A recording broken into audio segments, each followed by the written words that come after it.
আসসালামু আলাইকুম। Stratified sampling বা স্তরিত নমুনায়ন। ধরি আমাদের 3 ধরনের লোক আছে, পিঙ্ক, গ্রিন এবং ব্লু। এখন আমরা সিম্পল র্যান্ডম স্যাম্পল ইউজ করব। তাই আমরা সব লোককে একত্র করি। আমরা জানি প্রত্যেক লোকের নির্বাচিত হওয়ার সম্ভাবনা সমান। তাহলে বেশিরভাগ লোক একই কালার অথবা সবগুলো একই কালার হওয়ার সম্ভাবনা থাকে,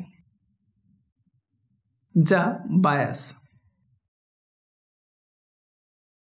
তাহলে কিভাবে আমরা স্যাম্পল কালেক্ট করব?